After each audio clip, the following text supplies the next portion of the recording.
Okay. Thank you all for your patience today. My name is Jordan Weiss, and I have been interested in mushrooms since the mid-70s when I first read Paul Stamets' book, Psilocybe Mushroom and Their Allies. Fast forward to 2012 when I joined the Oregon Mycological Society. I've been a member there for the last 7 years, and it's been one of the best mycological experiences of my life. Feel very blessed to have gone to new and exciting places and seen mushrooms and met people who have centuries of knowledge. The mushroom clubs in Oregon are an incredible resource, and I'm very grateful and privileged and lucky to be sharing my piece of the river today with you, with a presentation called The Mushrooms of the Blue and Ochocos Mountains in Oregon. And this is essentially pictures and descriptions of mushrooms found in the spring, summer, and fall in the Blue and Ochocos Mountains of Oregon.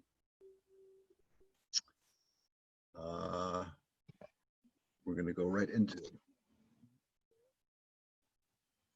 Come on. Squinting into the camera.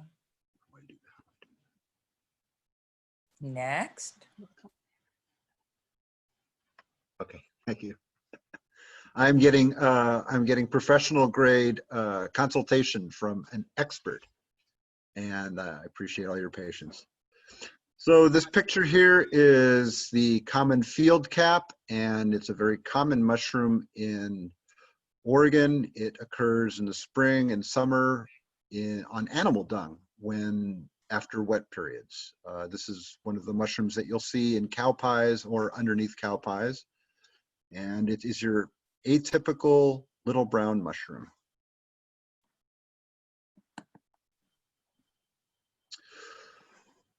Next, we have the violet star cup.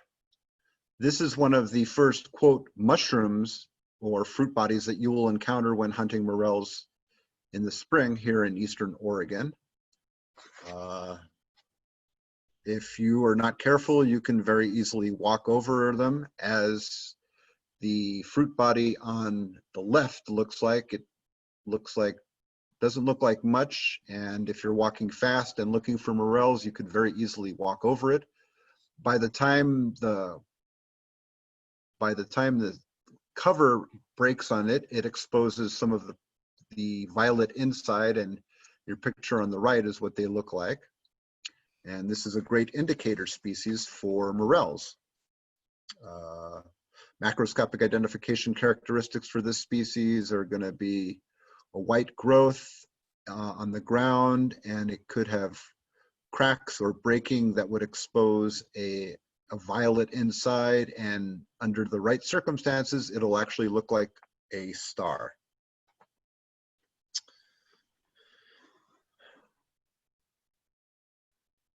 I'm not really sure how to pronounce this, but I'm going to try anyways. Chilmenia granulata. This is known as the orange dung disc. And this is one of several ascomycetes that occur on cow, horse, deer, elk, and bear dung in the spring. These are commonly not collected for food due to the small size and the substrate upon which they grow, but they are some of the more colorful members of the microflora community here in Eastern Oregon.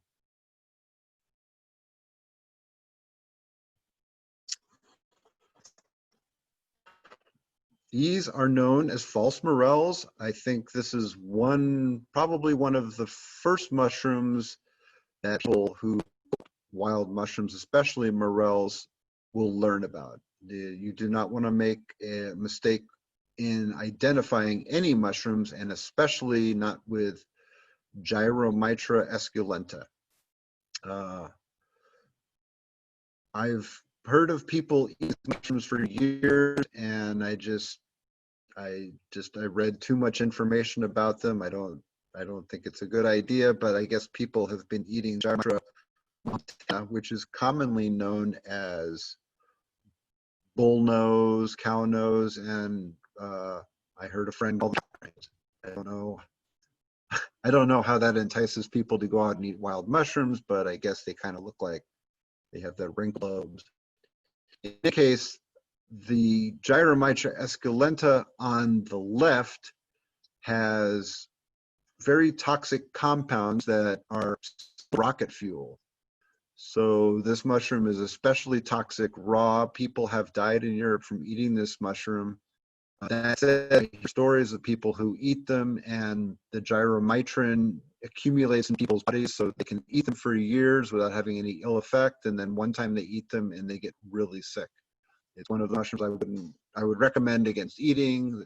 Gyromitra montana, from what Linda told me, is edible and people eat it after being parboiled or discarded, but evidently this mushroom isn't very tasty.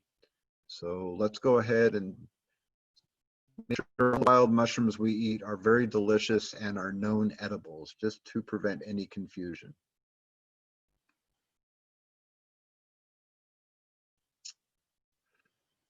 This is 3 pictures of morels that are found here in Oregon.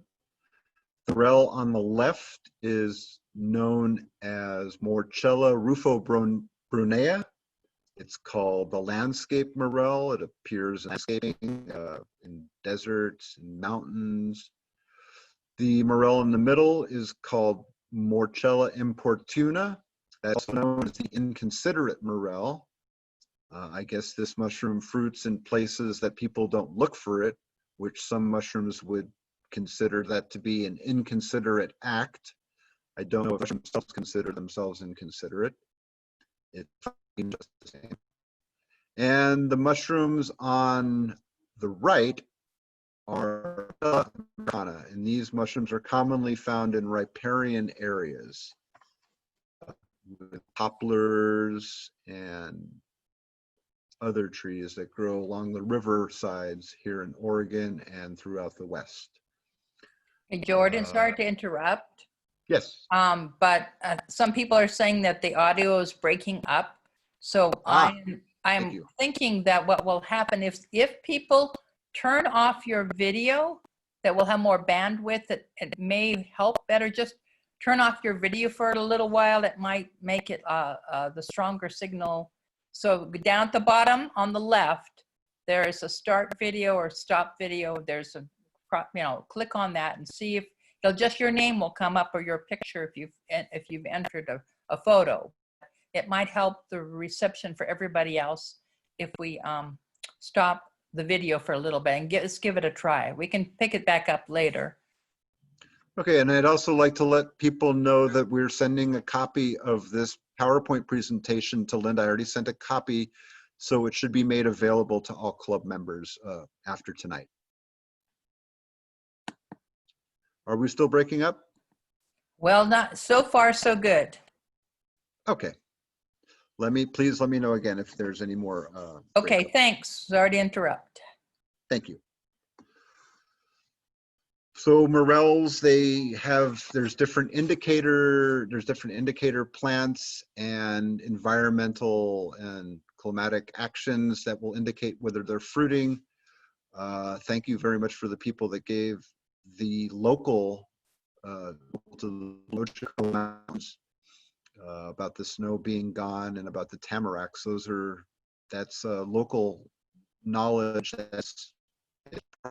and I think the more that we know about our habitats and our natural areas when wild plants can be harvested, I think the more of a connection we have with our land base, and it just seems to have, it seems to be very important at this time. It was important before this time, but it's even more important now as we are going through some transitions in our culture. Morels should not be eaten raw. They hydrazines, and if they're cooked in an area without ventilation, you can get pretty sick. That said, once they're one of the most delicious mushrooms. I would put them on my top 5 list of mushrooms. I call it nature's spring version. They're delicious in a variety of different ways.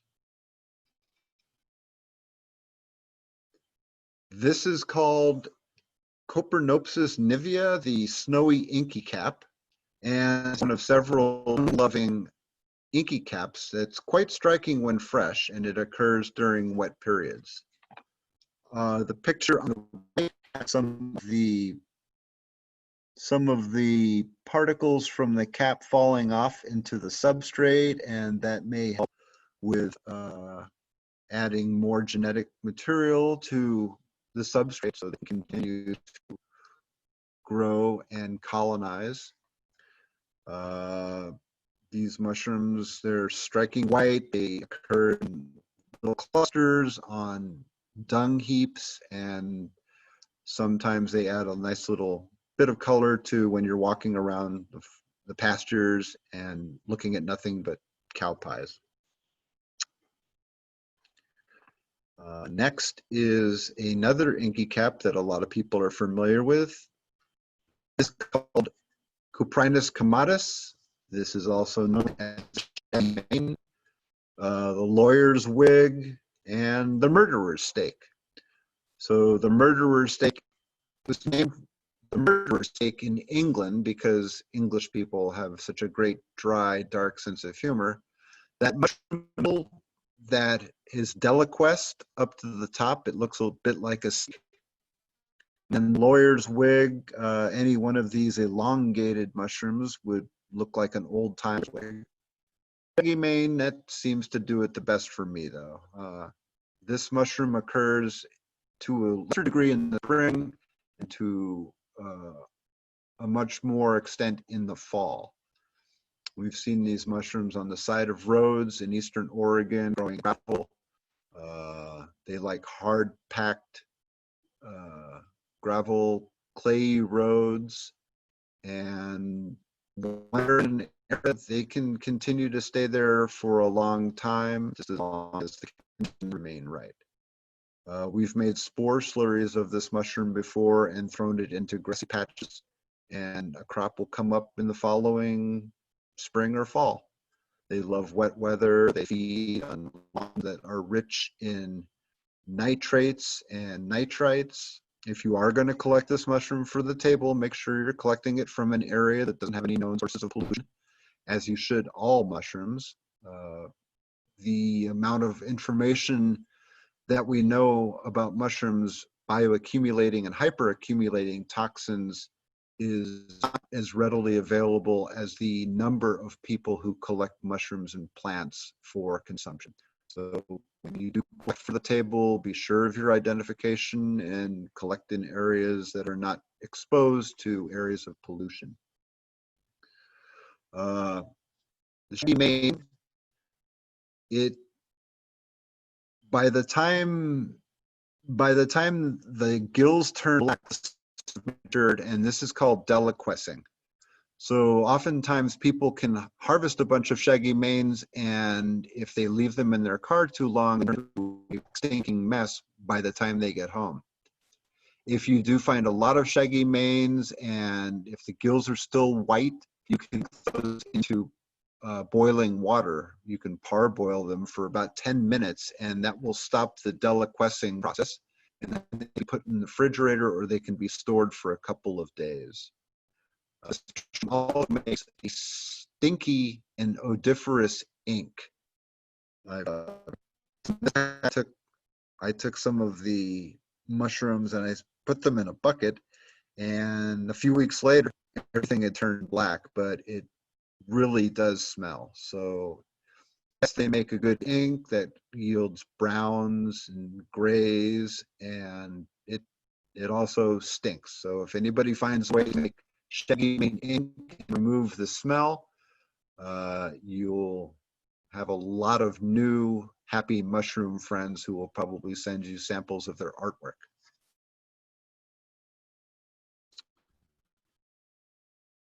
This next mushroom is called the bluet, and I found bluets in Kimberly, Oregon in March of 2017, I think really winter, and we found bluets underneath juniper trees by the river. This mushroom occurs under planted trees. It also likes pines and aromatics. It's what they know. It's what mushroom. So these are very good when cooked. This mushroom, the morel, are toxic. All mushrooms should be cooked, but especially blue mts, morels, and if you're going to eat Gyromitra montana, that should definitely be parboiled, water out, and then cooked well. Macro identification characteristics for this mushroom are the purple to lilac cap color, lilac spore print. It smells fruity, and there's no ring or there's no evidence of spores on the stipe. The mushroom that would be most likely to be confused with would be Cortinarius, and there are several purple Cortinariuses that are striking mushrooms, but they look very different than a bluet. Hey, Jordan, what is the Latin name for that one? Oh, I'm sorry. The Latin name for the bluet is Clitosibe nuda. So for years, I think a synonym is also Lepista, but I think it's gone back and forth over the years. I think now known as Clitosibe nuda. So the only mushroom you would confuse this with would be a Cortinarius, and the Cortinarius has rusty brown spores, and they have a cottony-like veil that is, unless it's really wet weather, it's usually persistent on the cap edges and these mushrooms can be cultivated in compost heaps. So if you do find bluets, and if they're pretty firm, you can cut off the stem butts and you can throw those into your compost heap. And they like growing amidst broadleaf trees. They'll grow in the drip zones of aromatics. Like I said, this one we found some underneath juniper trees a couple years ago, and they're pretty tasty.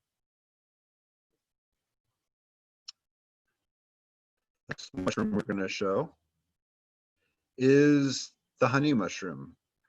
This is Armillaria malea.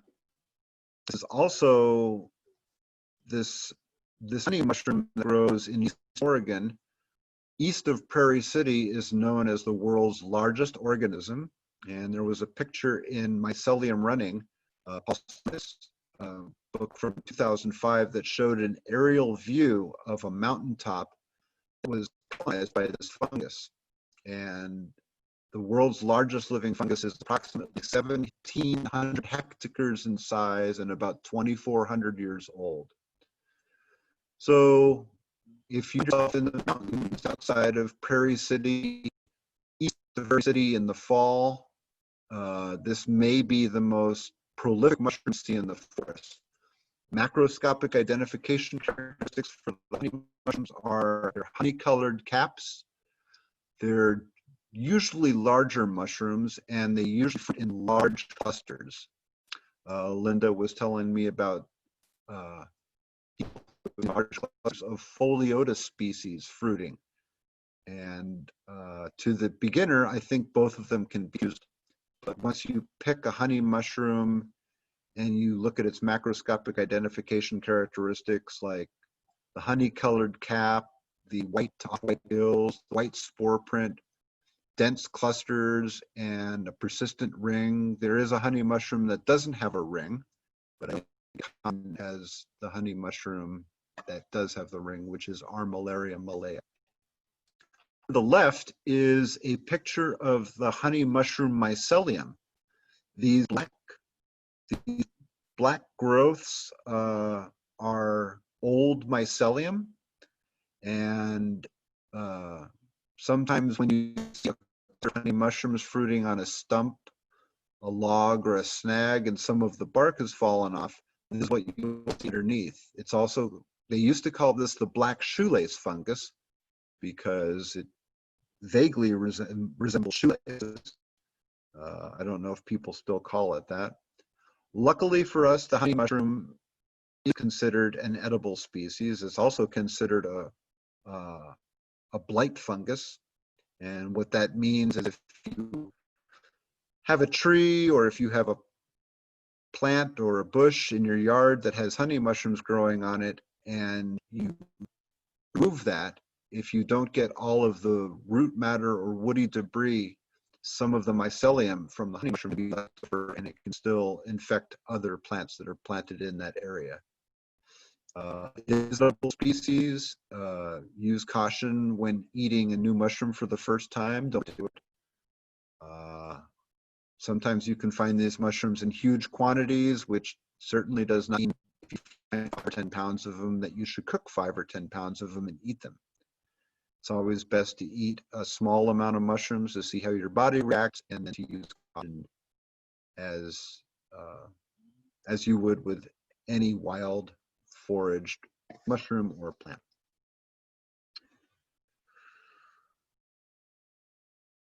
The next mushroom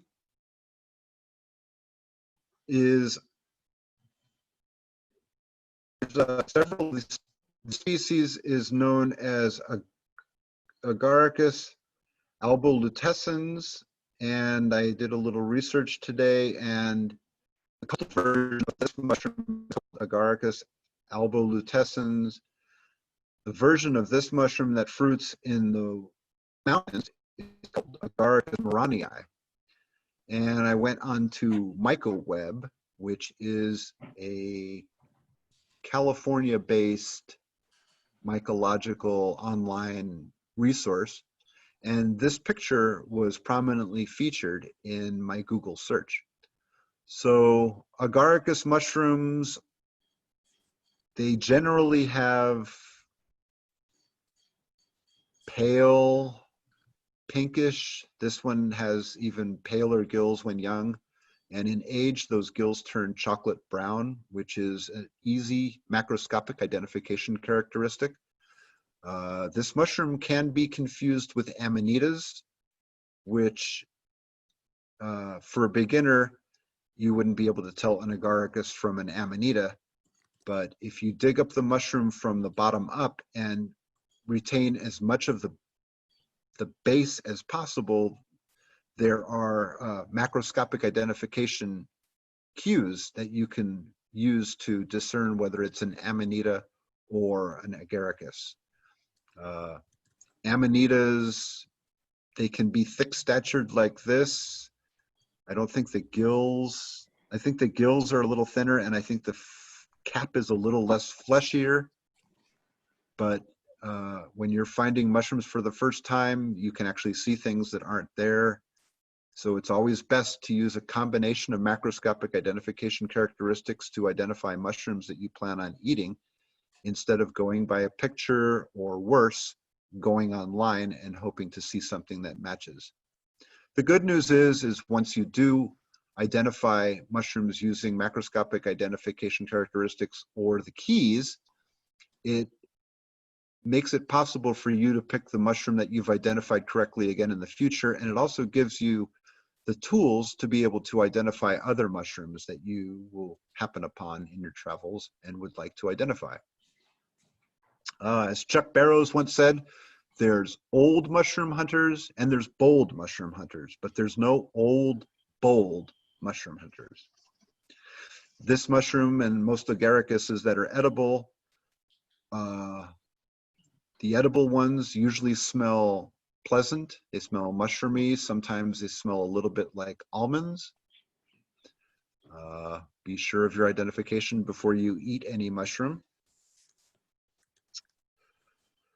Next mushroom, the common name for this is the amber staining agaricus, and it appears to be a pretty meaty looking mushroom.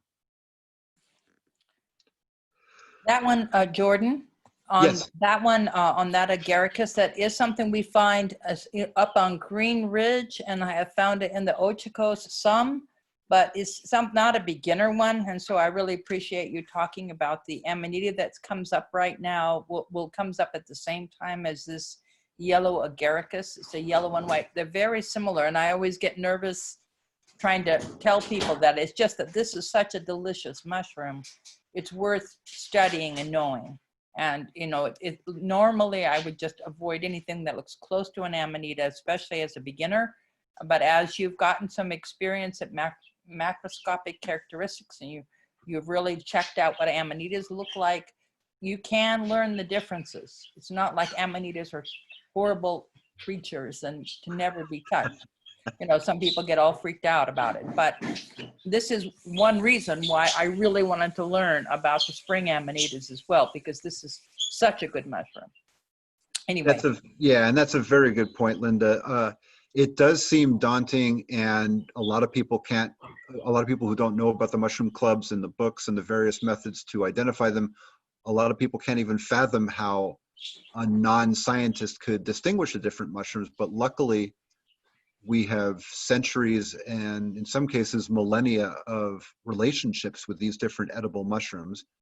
And, you know, once you get a little bit of practice, once you go out a few times, once you go join a club, you look at some of the mushrooms that come to the table during the general meetings or at the shows, you can actually see some of the differences. You can actually begin to suss out those differences for yourself. And when you see amanitas in the field, after you see a few mushrooms, they're strikingly individual.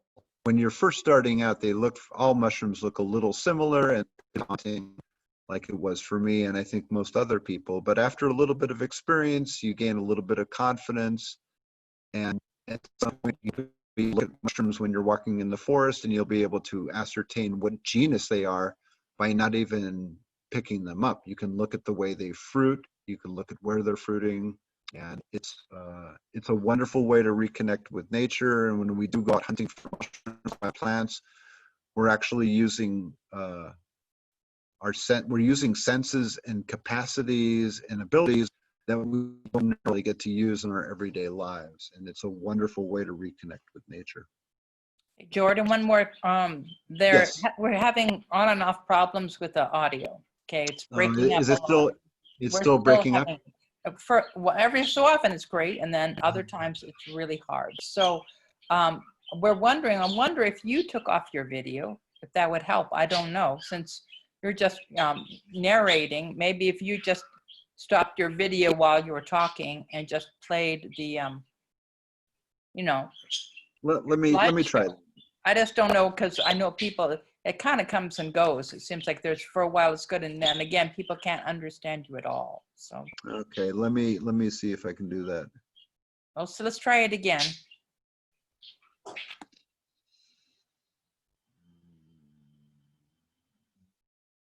Are you still there? Yes. Yeah. Hold on. I just put stop video for a minute. Stop. I like your photo. It's great. Thank you. I just pushed stop video. Okay, let's try that. Okay, so we'll go to the next one right here. Maybe.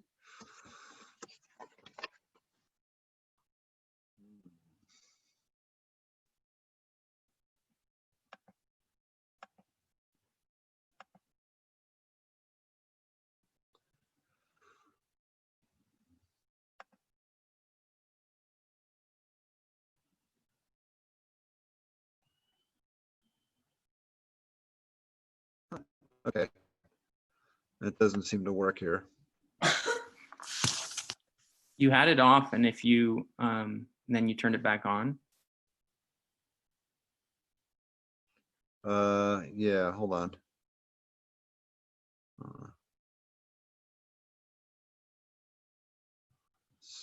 So now yes, there you go. Now your video's off, but the screen share is still on. Let me go ahead and turn the screen share off. Oh, no, leave it. I would leave the screen share on and see if your audio is better now.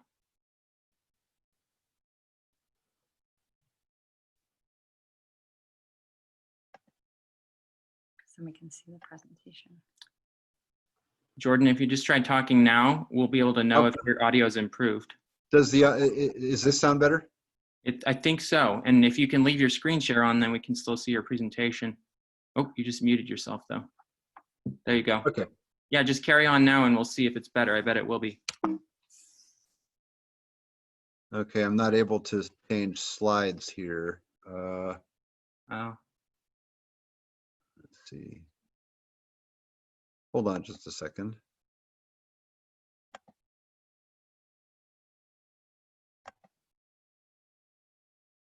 There we go. How's my audio now? Is this still good? Seeming good, yeah. Okay, just if it does break up, please let me know, and I'll just I'll repeat stuff. Okay, I think this might be a good setup now. Thank you very much. This mushroom here is known as Agaricus arvensis. This is the horse mushroom, and this mushroom was found in the Ochocos about 6,000 feet at the end of last May underneath a juniper tree. So these mushrooms are associated with horse pastures and grass, and they're relatives of the white button mushroom, except these are much, much tastier. Macroscopic identification characteristics for the horse mushroom are soft, flattened scales on the cap. The cap is usually irregular, but it's thick. And the gills start out as pink, and by the time the mushroom is in age, they are chocolate brown. There are some horse mushrooms that do stain a little bit of yellow on the cap margin, but this one did not stain yellow when we cut it. They have pretty tight, and this has you'll see in the picture on the left, it has a pendulous veil.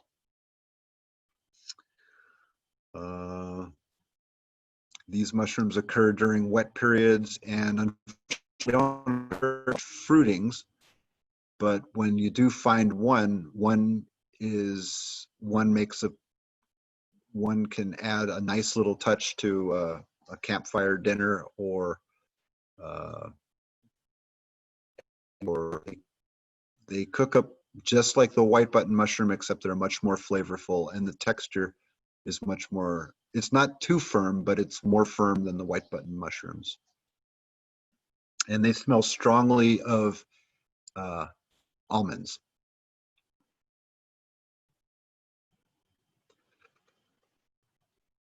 This fruit body is known as the giant western sculpted puffball.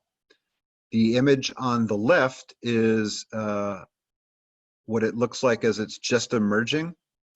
So I blew it up a little bit, but it's about the size of a marble in the substrate. And it doesn't take very long for it to gain the size of about a beach ball. So this Western giant sculptured puffball was found the same day as the last mushroom, about 300 feet higher on the hillside. The Latin name for this mushroom is Calbovista subsculpta.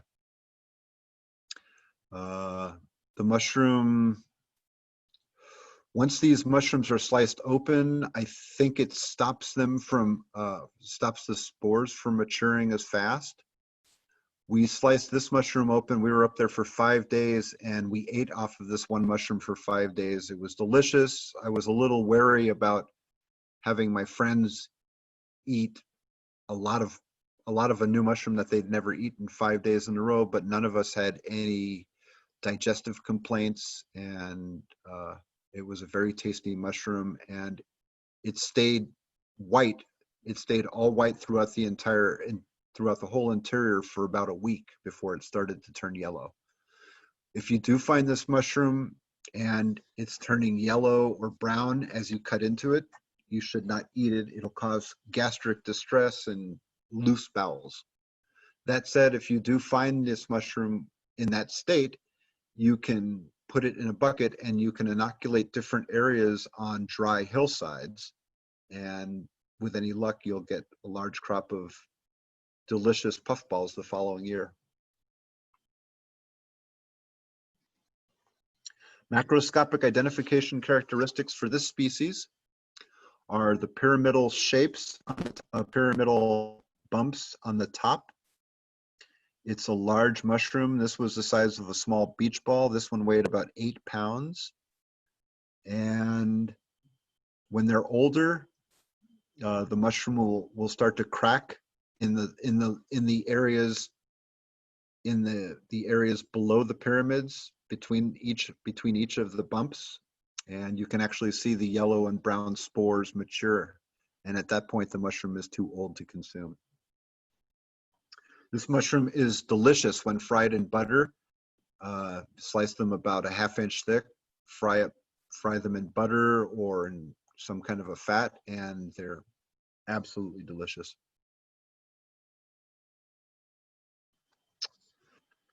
This mushroom is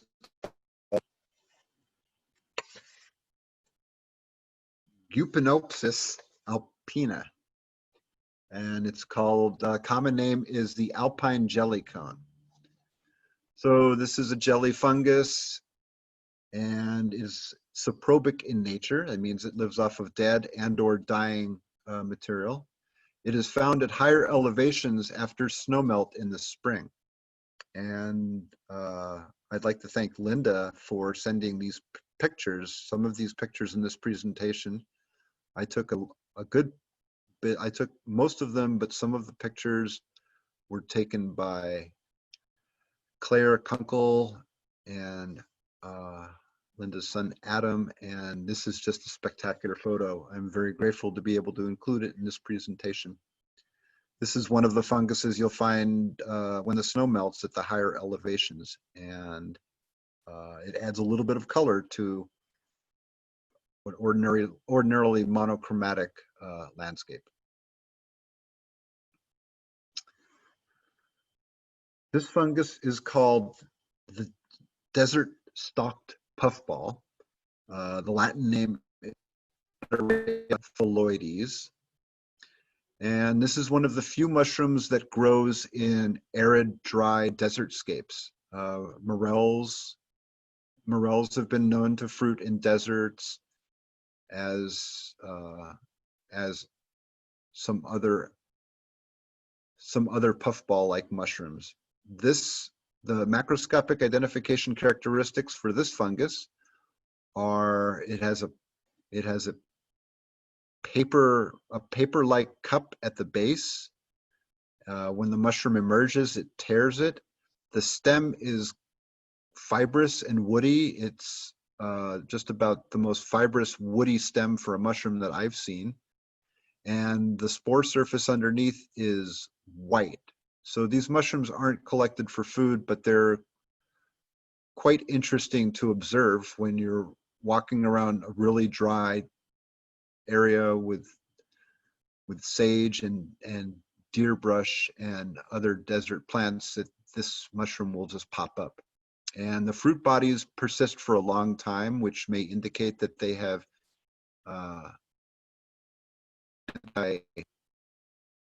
anti-rotting compounds in them, or it could be reliant on the structure of the fruit body. These occur in Colorado and in other parts of arid locations around the world.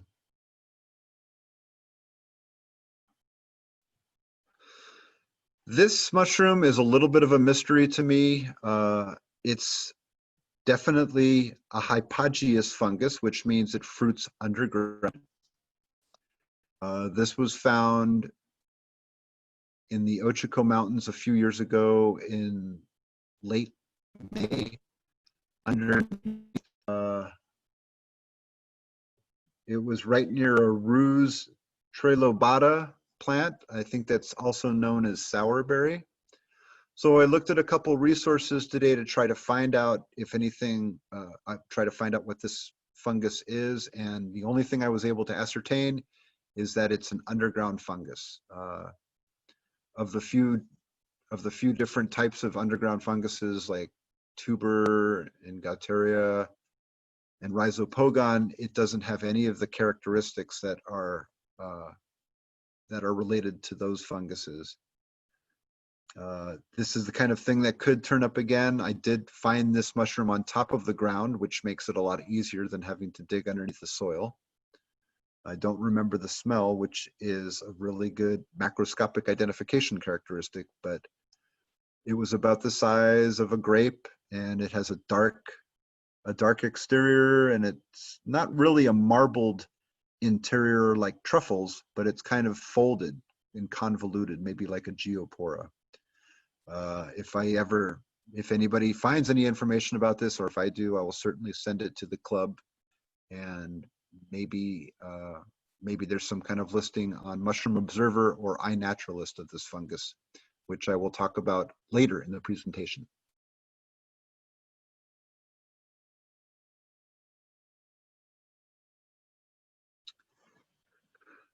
This is known as the yellow-tipped coral fungus, Ramaria formosa. This isn't commonly collected for food, but it's related to a Ramaria rallispora, which is commonly collected. And those are one of the first appearing mushrooms in the spring in the mountainous regions of eastern Oregon. I had some coral mushrooms that I ate at the Telluride Mushroom Festival a couple of years ago, and they paled in comparison to the king boletes and the chanterelles that were sitting on the same cutting board. That said, we still wanted to try them, and it's probably good to eat them when there's nothing else around, but if there's other delicious edible mushrooms around, these probably won't get very much attention. From my understanding, there's no toxic coral mushrooms, but they do have a stool loosening effect. So if you eat too many coral mushrooms, or if you mistake and identify the coral mushroom you're eating, you may have, you may not get too sick, but you may regret the decision to eat them.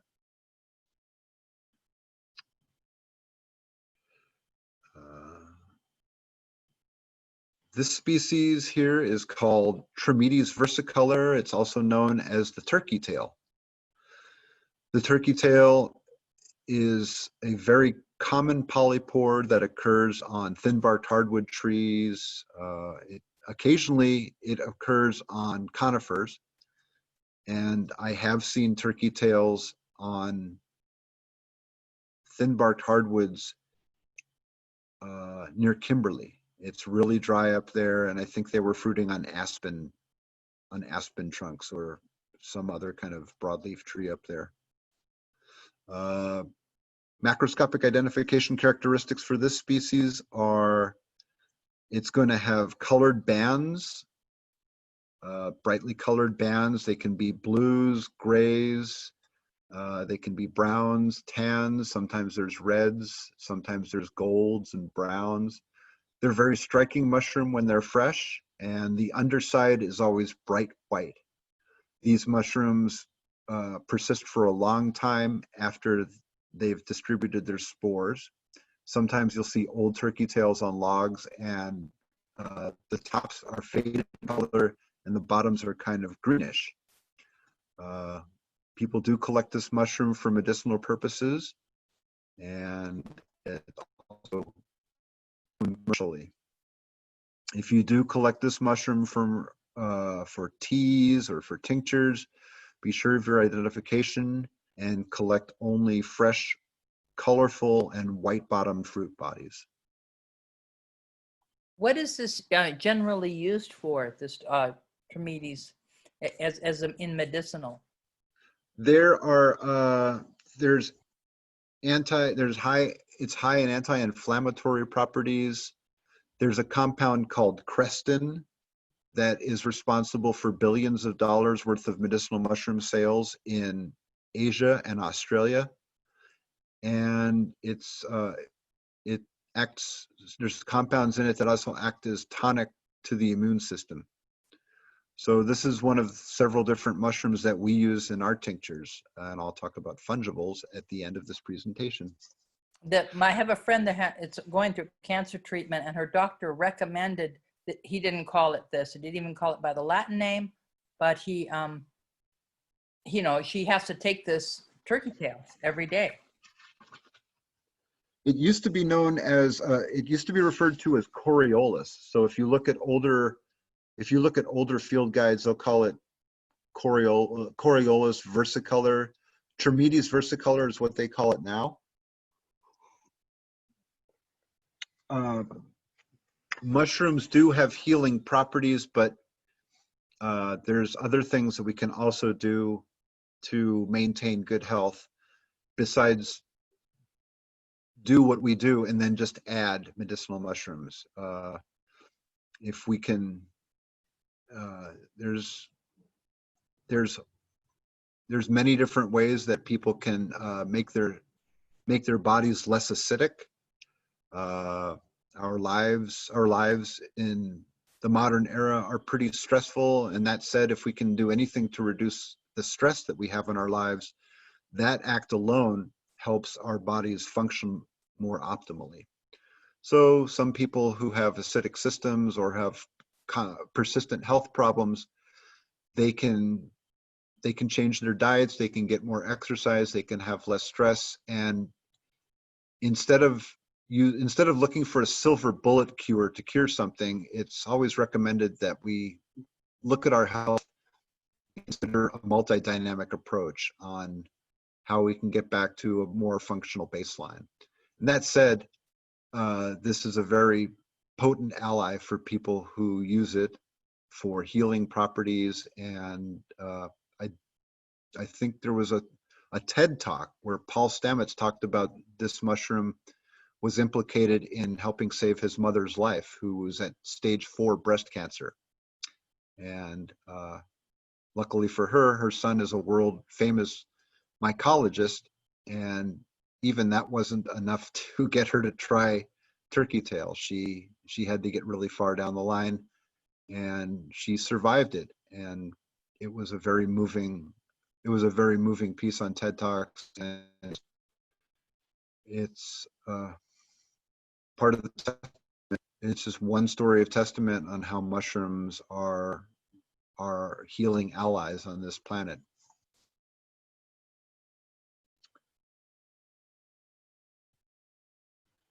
This mushroom here is a Ganoderma species.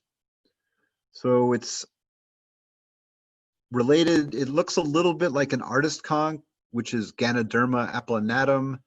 The artist conchs that I've seen usually have a flatter bottom, so I'm not sure if this is Ganoderma applanatum, brownie eye, or another species. But that mark right in the middle, that brown scratch mark, that's the easiest discerning macroscopic identification characteristic for the genus. When you see these mushrooms growing on a tree, this one was growing on a conifer at 6,000 feet in the Ochocos last year. The white bottom is the new growth. It's the new pore surface. So if you scratch the white bottom on these conchs, they're also called polypores. The ones that stain brown are Ganoderma species. If you scratch a red-belted polypore, which also occurs in the Ochocos and Blue Mts, this mushroom, this Ganoderma species, is a perennial species. If people have seen the varnished conchs, those are also Ganoderma oregonense and tsugae. But Ganoderma oregonense and tsugae are annual conchs. So what that means is that they produce a fresh fruit body each year. A perennial conch, like the Ganoderma applanatum, produces a new spore surface each year. So sometimes we can see Ganoderma applanatums or this species of Ganoderma that are huge. This one wasn't that big. It was about 8 inches in diameter. But I have seen some Ganoderma applanatums in protected areas that are 16, 20 inches across. And they're also implicated in medicinal mushroom usage.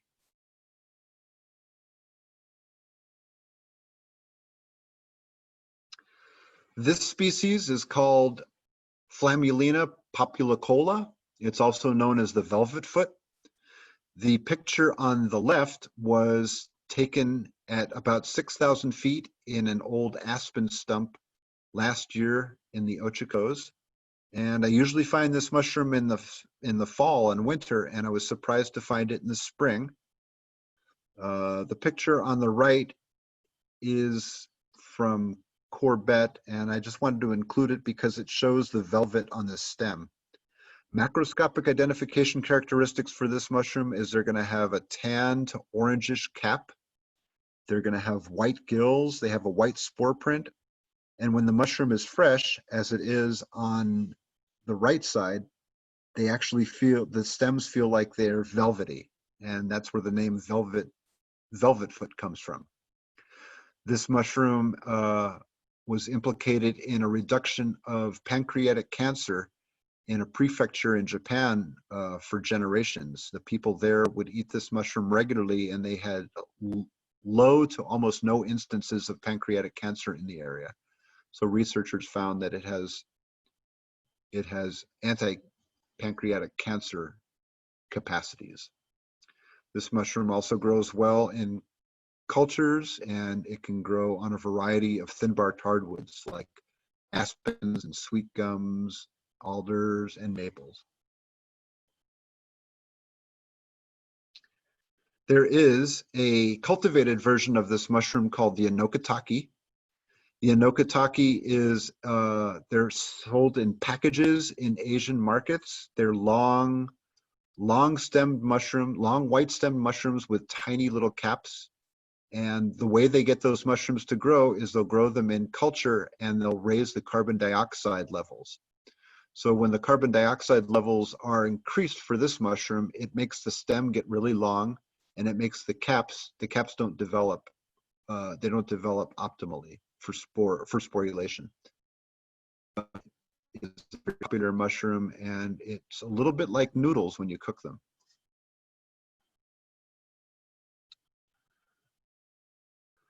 This is the mushroom on the first one that we saw, Grossaby piedis. Linda was helping me with the pronunciation. I appreciate that. This is also known as the common field cap, and it can be found in the spring and summer after wet periods in dung and in areas where animals have been. It's your prototypical little brown mushroom. It's not really big enough to eat, but it's a definite member of the mycoflora community of Eastern Oregon. And it's one of the most common mushrooms you'll see after wet periods. This mushroom is called the spring agrossaby. It's known as, the Latin name is Agrossaby praecox. And it is, both species are saprobic. The genus is saprobic. There's several other members of Agrossaby species that occur here in the West in different ecological niches, mainly around dung and in forest litter. This species also occurs here in urban areas, and sometimes it fruits in large quantities. Macroscopic identification characteristics for the spring agrossaby are a tan colored cap with brown gills. The spore print is cigar brown. Cigar brown is different than chocolate brown. And there's usually white rhizomorphs at the base. And then there's a persistent annulus that you can see on this mushroom that's on the ground. There are some Cortinaria species that artificially resemble agrossaby, but they're going to have a cottony veil, and they're going to have rusty brown spores, usually on the stipe at the margin. And they're usually much more substantial mushrooms. And the Agrossaby praecox, although it does fruit in natural settings, it also fruits in urban settings, whereas the Cortinarius doesn't fruit in urban settings. Sometimes it fruits with planted trees, but more often than not, you find it up in the wilderness. And it's one of those fungi. It's an ectomycorrhizal fungus, which has been implicated in the forest health.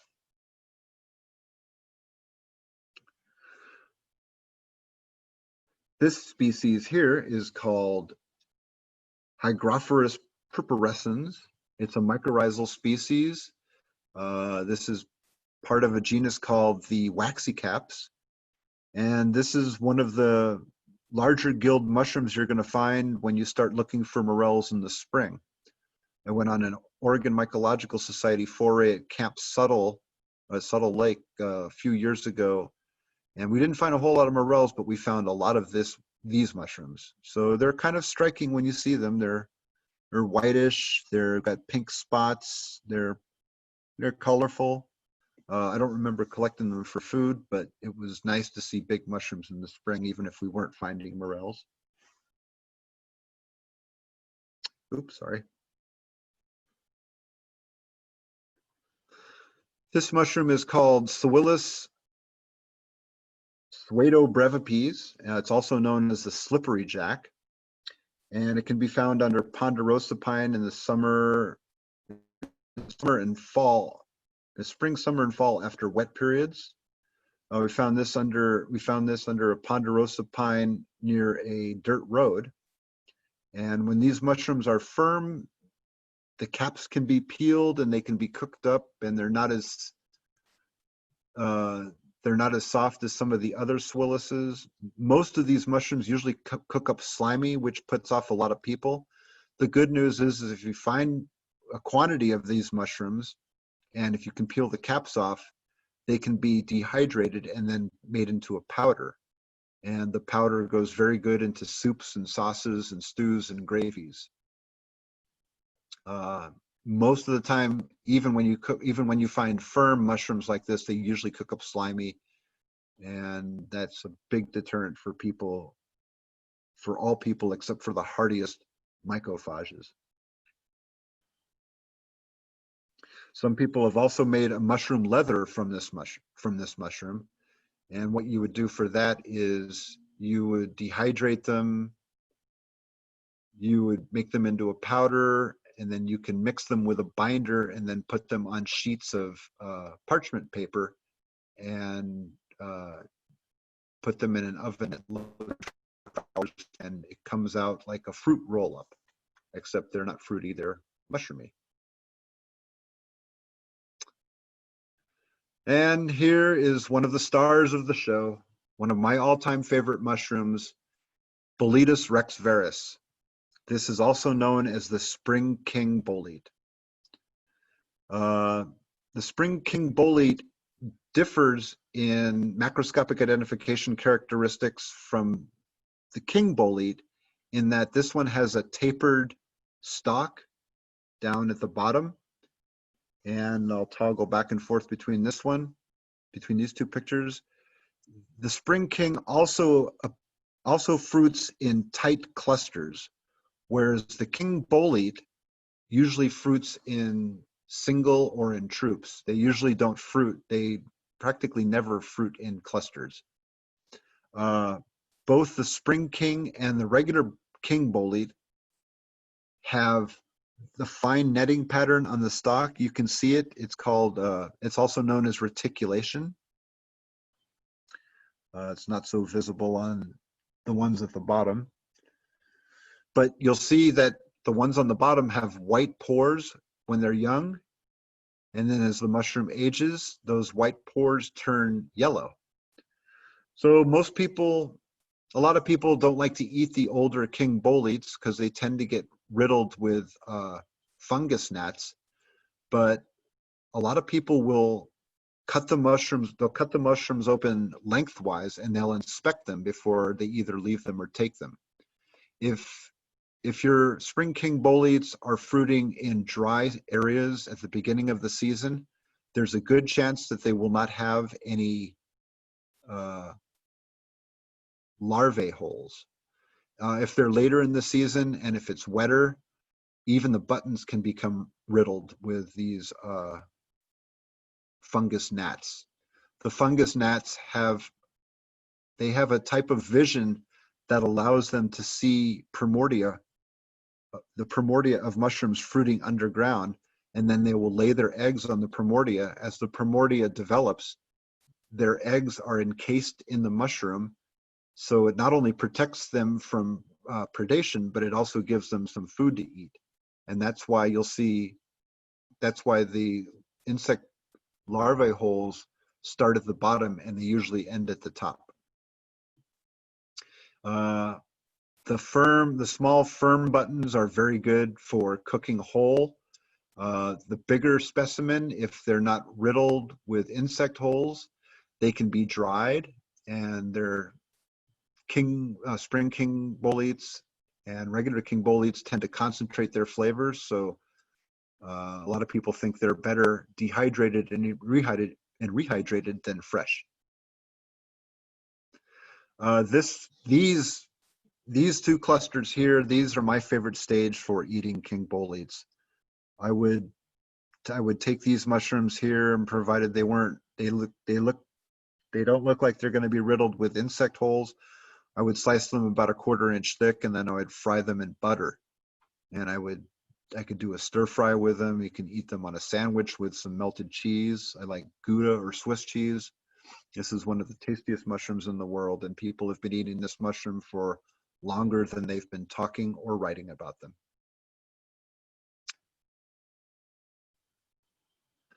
There are hundreds of mushrooms that can be observed and collected in the various habitats of Eastern Oregon, but you will be hard-pressed to find them all in a single season. By learning a few each season, joining a club, and not eating any mushroom that you cannot safely identify as an edible species, your immersion into the world of fungi will only increase, and most importantly, will be enjoyable. Here is a list of the 34 species that have been featured in this presentation, and the underlined species are in this presentation. I didn't have any pictures of Agaricus bitorquis. I didn't have any pictures of Hydnum umbilicatum or Pleurotus populinum, which are other tasty edible species which are known to occur in Oregon. This list is by no means complete, and you may have mushrooms in your own personal list that aren't on here. This list is designed to be built upon, and there are hundreds of mushrooms in Eastern Oregon that can be observed. And the good news is that when we learn how to identify one species and successfully eat it and identify it, we can go out and we can collect that species again, and it also gives us the tools to be able to observe and identify other edible species. Have patience with yourself when you're doing this. Nobody learns them all really fast. Once you get to a certain point of identifying mushrooms, you can 4, 5, 6 new species in a season. But for you newbies and your first timers, go easy on yourselves and don't get too impatient. Once you meet people and once you get around mushrooms, you actually begin to think like them, and your mushroom hunting experiences will get exponentially better with each outing. Here are some resources for identifying mushrooms of Eastern Oregon. These are 4 of my favorite books. There's Mushrooms of the Pacific Northwest by Joe Amorati and Steve Trudell. This is mostly for low to mid elevation mushrooms of the PNW, but it's still a good resource, and there's lots of mushrooms in this book that can be found in Eastern Oregon. Same goes for Mushrooms Demystified. For 35 years, this book is still an excellent primary resource for mushrooms in the West.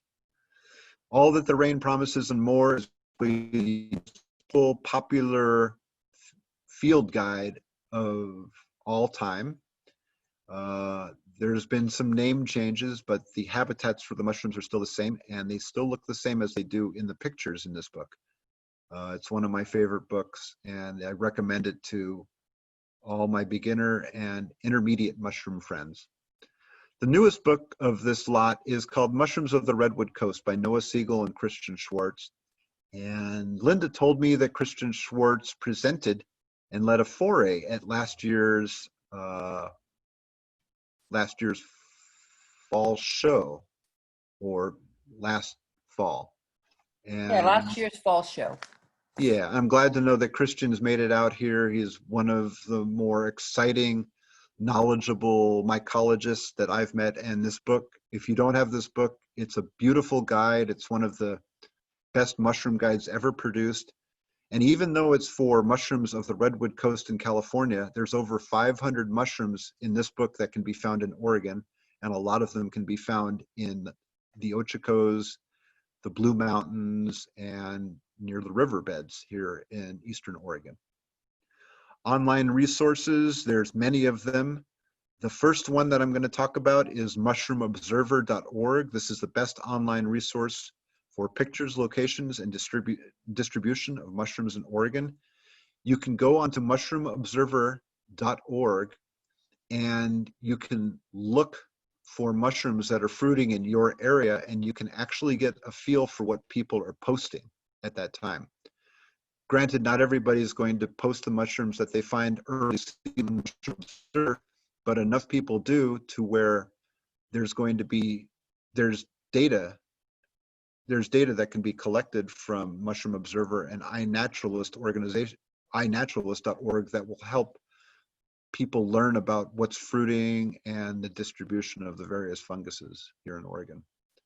iNaturalist.org is the second most popular open source, all-inclusive nature-based platform on the internet, and it has there's a lot of pictures of mushrooms from all over the world, and very good pictures and groups of pictures from the Western US. When you're ready to take open source citizen science to the next level, go to mycoflora.org.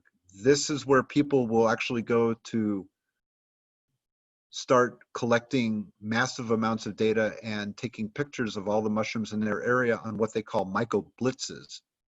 So in a few years, the information available from the various mycoblitzes that happen in the Western US are going to be a valuable resource for people who want to find out about the local mushrooms in their areas.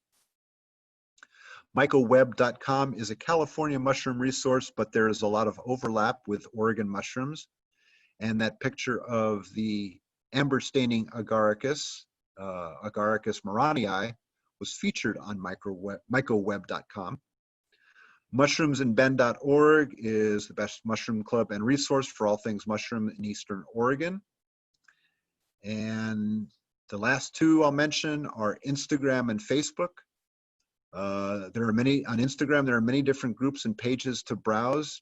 Just enter descriptive terms into the search field and prepare to be amazed at what you'll find. I have about 100 different pictures of mushrooms from all parts of Oregon that I've posted in the last 9 months. And my name is Jordan.Weiss at Fungibles. And you can go onto Facebook, and there are a few different mushroom groups. Some of them have tens of thousands of members. And if you follow the guidelines, you will be welcome. You will be able to see what's fruiting in your area, and there's some very knowledgeable people, in addition to some people who shouldn't be posting anything on any website or any. We have our own Central Oregon Mushroom Club Facebook page. Oh, you do? We do. Excellent. I should have put and that Lawrence in here. Boomer, he's the one that usually handles it, takes care of most of the postings, and I do some, and other rest of our members post sometimes. So you can check it out and see what you think. We have. It's a little more. It's kept up better than my little mushroomsandben.org site at the moment, but all in time we're going to have a better website at some point this year.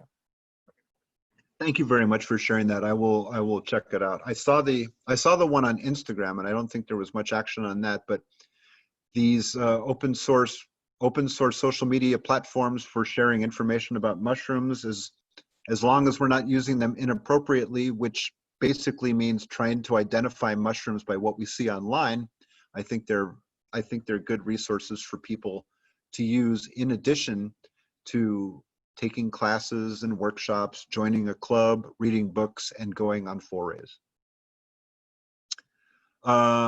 Photographs were taken by Claire Kunkel, Adam Carlson, and myself. Thank you to Linda Gilpin, founder of the Central Oregon Mushroom Club, for providing a most necessary resource for people who want to learn about the mycodiversity of Eastern Oregon. Please join and visit their website at www.mushroomsandben.org for more details and upcoming online events. At some point, there may be in-person meetings, but until then, please stay safe, and this is one of my taglines: do not eat any mushroom that you cannot safely ID as an edible species. Really quickly before I go, I would like to tell you about Fungibles. Fungibles is a small startup company that was started in June of 2018 by myself, a PhD level biochemist, and his PhD level food fungal patent attorney wife. Between the two of them, they've done about 20 startup companies in the last 15 years, and they're some of the most knowledgeable, wonderful people I've met in Oregon regarding mushrooms. We have Fungibles pages on Facebook and Instagram, and they will be updated tomorrow on where to find out